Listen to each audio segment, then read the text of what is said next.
Alrighty, we are on worksheet 19. Good going, guys, if you made it this far. I said that the last time. I mean it. You're troopers. This online stuff is not easy, and you guys are making it work. Alright, so we're going to talk about linear approximations, which is really just tangent lines. So we're going to shift our language slightly, and we're going to use some of this same language if we talk about an approximation of a higher order. So some of this language is just laying the groundwork so that we can talk about higher order approximations with similar language. Okay, so we may have a question that looks something like this. So let's say we want to find the linear approximation for a particular curve at a particular point. So what we're going to look at, for example, this is what the curve would look like, and we're going to be somewhere around here, and we're going to make a tangent line right here, which is a linear approximation, and then we're going to potentially investigate it further. So let's go ahead and try to take the derivative, find the derivative at that point. So what's the process? Let's go through and remember what the process is. Process is first trying to get control of my computer again. Okay, so you're going to want to take the derivative, in this case of y, and you want to find the point that's at x equals 1, so that means you need to find the y component of that, and then you find the slope by looking at the derivative and assemble everything together. So you should pause the video and then see if you agree with me. Alright, so now I'll work it out. So first of all, I want to rewrite y in terms of x squared minus 3 to the negative 1. And I'm going to have to do some kind of chain rule magic. Okay, and then we're going to multiply by whatever's inside. So we're going to dissect the frog after we dissect the snake. There we go. We can reassemble this if we want, or we can leave all the guts sitting right there, because the only place we need the derivative, we need y prime at 1. So we can just sort of wing it and say 1 minus 3. What's 1 minus 3? Well, that's negative 2. And so what's this going to be? Be careful not to cancel out negatives until you're sure what you're doing. This would be like a negative 2 in the numerator, and on bottom negative 2 squared. So that negative is already self-canceling. So be careful. So that's going to be our slope. This is going to be the slope of the tangent line. And then we need to find what's y at 1. Now 1 minus 3 is negative 2. So then we just have a point, which is 1, negative 1/2, with a slope, negative 1/2. And then we do our usual thing with a point and a slope. And we can choose the format. If they don't tell us, we can just use the easiest format possible. Y minus y1, well, I'll add it on later, is m x minus x1. And so we had to do y minus y1, so it ends up as a plus, but it's a negative 1/2. So let's see, I'm going to just double check to see that all this makes sense. So this should be our tangent line. Okay, so I found out after looking at this that my answer is right, but my graph is wrong, because I was like, this isn't making sense. So let me just show you the actual graph here. Is I had given you plus. This is why this was not making sense. So that graph was wrong. You need a minus in here. And then it looks like that. So you get the same kind of plot here on Wolfram Alpha. They plot the tangent line and the curve both. So a responsible use of technology is to use, say, Wolfram Alpha to verify that your answer is right, and then go back and try to see, like, if you made a mistake, why did you make a mistake? Because the whole point is not just to get the answer, but to understand why your answer is right or wrong. And in this case, my answer is right. However, Negative 1/2 times negative 1 is just going to give me what? Positive 1/2. And then I'm just going to delete this thing. So this is all a waste of effort. So I'm going to just, there we go.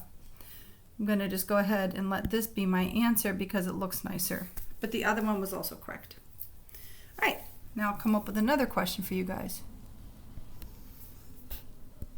Here we go. So let's say you have some sort of curve and you have a question like this on your worksheet, and there's also a tangent line drawn. So we're going to make a distinction between what is the tangent line, or what is the linear approximation, versus what is the function.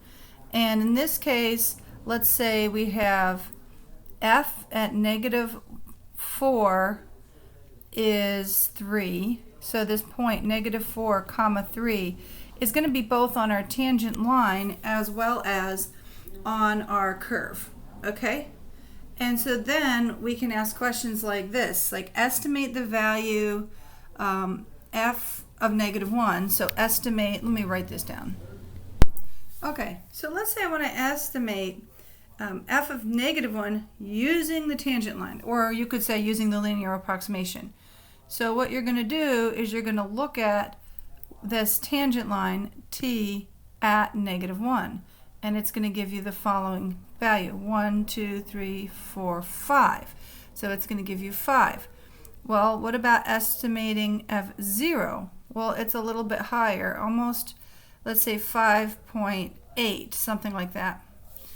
Well, those are not really perfect. Let's compare f of -1 to the estimate. So f of -1 is closer to maybe 4.3, and f of 0 is closer to 4.5. So this is just a little example to show you that as you move farther away from the point of tangency, your approximation is going to be less and less accurate.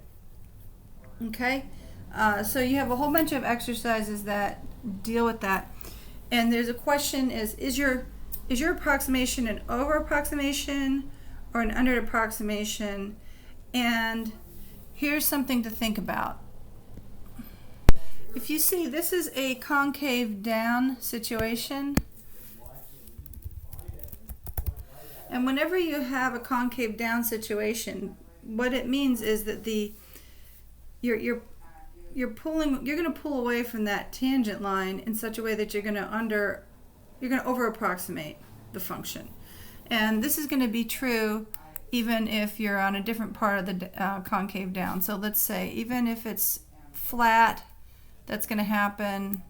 Even if it's on the downswing, even when you're decreasing, you're still going to over approximate, because concave down is saying something about the second derivative. It's a little more than something about the second derivative, but for these examples that we're doing where we're just having f as a function of x, then it's the sign, the sign of the second derivative tells you whether you're concave up or down. And so this makes sense that if you're concave down, then that line is going to keep going at the previous slope, whereas we get the opposite effect. If it's concave up, you're going to get the opposite effect. So if you're concave up, then the curve is going to be above the line, and the line is going to under approximate. Same thing if you're over here. There we go. Or over here. Like that. Well, try again. There we go.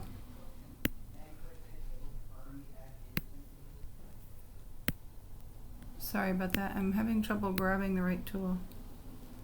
There we go. Okay, so when you're concave up, you're going to have the tangent line being beneath the curve itself. So you're going to, the tangent line will always under approximate. This is very similar to the one in the worksheet, so I'm just going to let you see how similar that is. So we're going to compute the linearization of 27 plus x to the power of k. So k is an arbitrary constant, but x is the variable of integration. And we're going to use that then to estimate the cube root of 27.05. So let's try to do that.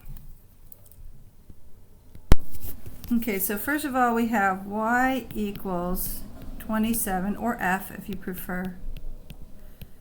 And k itself is just a constant. We don't know what the constant is, but it doesn't matter. And the derivative of the stuff inside is actually just 1, so we get away with it. We don't have to expand it or do anything. Now, what's the next step? We want to use this to estimate the cube root of 27. So it's like, aha, actually k all along. Let's go back and see what was k. Should have been 1/3. What's 1/3 minus 1? It's minus 2/3.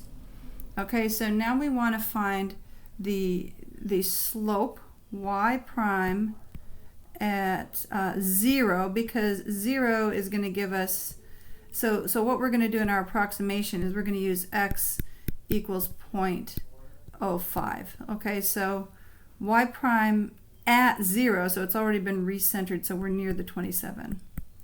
Okay, so this is going to be 27 to the minus 2/3. We're going to have to figure that out. We can use a little technology if we're really stuck, but I think we can do it without the technology. Okay, over here, y of 0 is just 27 to the 1/3. This one's a little bit easier. Okay, so 27, think about that. In fact, you can probably finish this. You can pause the video and finish this yourself if you want. Okay, let's see. So we have a 3 here. And also we have essentially this situation. We're just going to kind of look at it this way. So this bit here is a 3.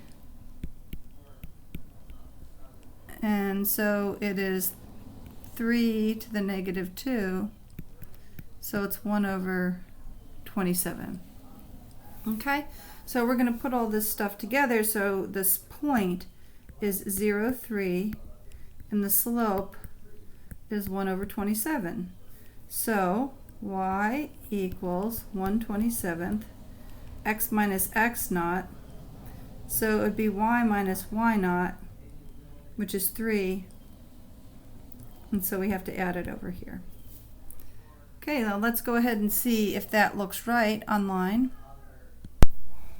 Okay, and this seems anticlimactic because these two things look like they're coinciding, and actually that's kind of cool. But we're just looking at x over 27 plus 3 is the result we were looking for, and is that what we get? That's the same thing we got. So we're reassured and we think we're on the right track. We're approximating a tangent line, so that should be good. Okay, so now we're going to use this result to estimate the cube root of 27.05.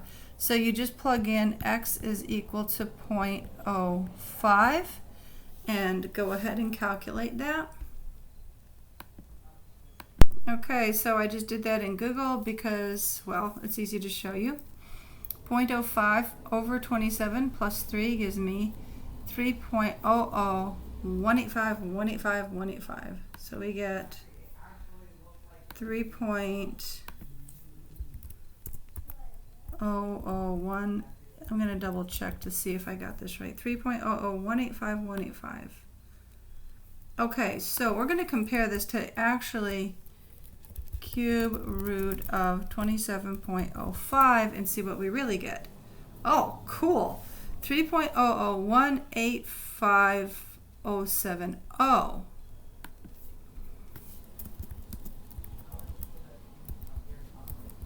So that is pretty close. That is pretty impressive. I didn't expect it to get that close. I just made this thing up. So I didn't write the rest of the directions because I knew what I was going to do. But in your homework, or sorry, in the worksheet, you are asked to go ahead and compare that to the actual value, which of course you're going to do because you're going to want to know how close you got. Oh yeah, and of course it's going to ask you if you think you have an over or underestimate, and if you already had this thing on Wolfram Alpha, right now it's really hard to see. So you know what, you might just want to go to Desmos and graph that and see the cube root of 27 plus x. Okay, and it's kind of hard to see, but you know, they made this a little harder than I thought to. There we go. But you can zoom out, and then your goal is to say, is that concave up or concave down? Wow, that's actually just x cubed on its side and shifted. And so it's pretty obvious this is concave down, so your approximation should be an over approximation.